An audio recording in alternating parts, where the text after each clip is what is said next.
calles de esta odisea.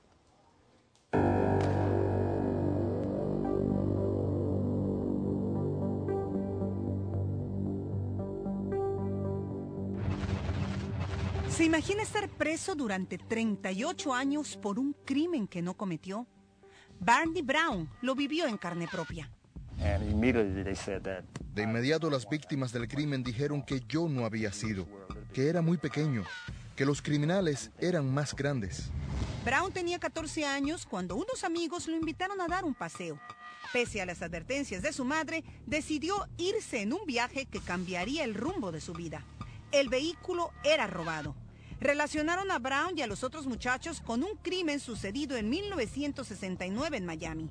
A los 14 años, el jovencito fue acusado de violación y secuestro. Luego de 2 meses en prisión, sin que nadie le avisara a sus familiares, el adolescente fue llevado a juicio. Por falta de pruebas, un juez lo dejó en libertad. Pero entonces sucedió algo inexplicable. Estábamos sentados, esperando que nos recogieran, cuando de pronto los mismos oficiales que nos interrogaron al principio vinieron y le dijeron al guardia que nos iban a llevar. El guardia les dijo que no, que estábamos en libertad, y entonces el policía dijo, no me importa, sacó su arma, les dijo que se hicieran hacia atrás y prácticamente nos arrastró a la patrulla. Luego de varias horas de dar vueltas, uno de los agentes lo bajó de la patrulla con la intención de matarlo, pero alguien más los vio y entonces lo regresaron a la prisión. Ahí, pese a que explicó que un juez lo había declarado inocente y tenía que irse, lo metieron a otra celda. Pasaron otros 3 meses cuando un defensor de oficio le dijo: Barney, van a juzgarte otra vez. Van a juzgarte como adulto y es posible que enfrentes un caso de pena de muerte. Barney llevaba 5 meses en prisión y nadie le había avisado a sus padres, quienes lo habían reportado a la policía y otras autoridades como desaparecido. Finalmente, cuando su madre logró verlo, le suplicó hiciera lo que su abogado le recomendaba: aceptar el delito. Le dije, hombre, no puedo declararme culpable. Si tengo que morir en la silla eléctrica, déjenme morir, pero no voy a aceptar algo que no hice. Entonces, fue llevado nuevamente a un juicio por el mismo delito, pese a la 5ª enmienda de la Constitución de los Estados Unidos que prohíbe juzgar por segunda vez a la misma persona por el mismo crimen. Un jurado lo encontró entonces culpable. Basado en eso, el juez me mandó por el resto de mi vida a una prisión de adultos.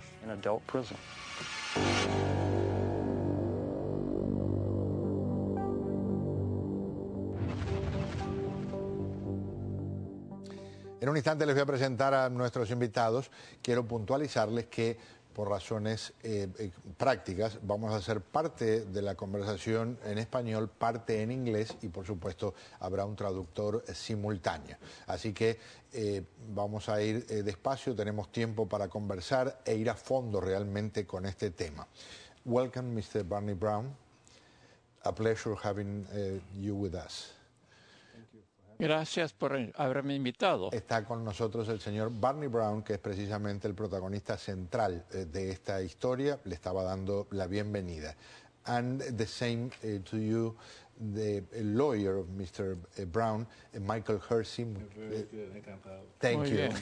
Muchas gracias por acompañarnos. Está con nosotros Joe Carrillo, ustedes lo conocen, un investigador privado que ha hecho cosas formidables por muchas personas y que en este caso fue un instrumento muy especial en el camino a la libertad de Barney Brown, titular de la agencia Leverage. Muchas gracias por acompañarnos. Buenas noches, muchas gracias. Voy a empezar con el señor Brown. I'm going to start with Mr. Brown. Y as I told you before, I'm going to ask in Spanish and then in English. Como le dije previamente, primero voy a decir en español y de inmediato en inglés.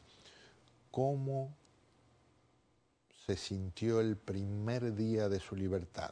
How did you feel the first day of freedom? Bien, el primer día de libertad tenía miedo, pues un poco de miedo, pero tal vez era el mejor momento de la vida. Salir de la cárcel y ver todos los cambios que se habían dado, saber por primera vez en mi vida que ya no era el 02966, ese no era yo. Yo era Barney Brown de nuevo. Estaba emocionado, pues, estar bajo una lluvia torrencial. Me echaron de la cárcel en la mitad de la noche. Y estar ahí simplemente era como si me hubieran capturado y me hubiesen llevado a una planeta distante y 30 años después regresar a la Tierra. Me sentía así. Y viendo los rascacielos y todas las cosas que se habían hecho, era maravilloso. Señor Brown, nunca dejó de plantear su inocencia. You never let a day pass without claiming I'm innocent.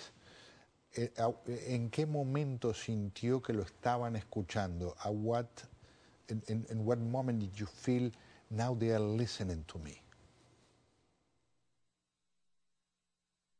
Bien, era cuando Hugh Marriott y Tony Marion decidieron finalmente en mi caso. Hasta ese momento el caso estaba ante muchos jueces, pero Antonio Marion pareció entender. Él parecía tomar el tiempo para completarlo y escuchar la versión mía. Y fue en ese momento que me di cuenta que yo podía ser un hombre libre nuevamente. El juez Antonio Marín fue quien dispuso la libertad, que fuera exonerado el señor Brown. Invitamos al juez Marín, no tuvimos la oportunidad de recibir una respuesta, aunque inicialmente pensábamos que íbamos a contar con su presencia. Le voy a preguntar ahora al abogado Michael Hersey. Mr. Hersey, you have a wonderful smile when you are listening to Barney Brown. ¿Es the proudest moment of your career? ¿Es el momento de más orgullo en su carrera, having got freedom for Barney? Sí, lo es, porque es un hombre maravilloso y fue una lucha larga en los tribunales. Fuimos al tribunal más de 33 veces durante 3 años y medio. Hubo 4 jueces diferentes y los 3 primeros dijeron que no vamos a ayudar al señor Brown porque no creemos que sus teorías legales o pensamos que usted no tiene los hechos para mostrar que él tenía un juicio como menor donde se declaró no culpable, entonces era ilegal enjuiciarlo de nuevo en un tribunal de adultos por el mismo delito. O sea que en ese momento no sabíamos que íbamos a ganar. Cada vez que entrábamos nos decían que no. Muchos acusados, muchos abogados hubieran renunciado mucho antes. Pero yo creí en Barney, en su caso, su familia, entonces seguimos la lucha. Joe, usted se integra 6 años atrás a este proceso. ¿Qué es lo que más le ha impresionado de algo que es impresionante de punta a punta? A mí lo que más me impresionó fue el día que conocí a Barney Brown. Michael Hersey me llama y me dice que tenemos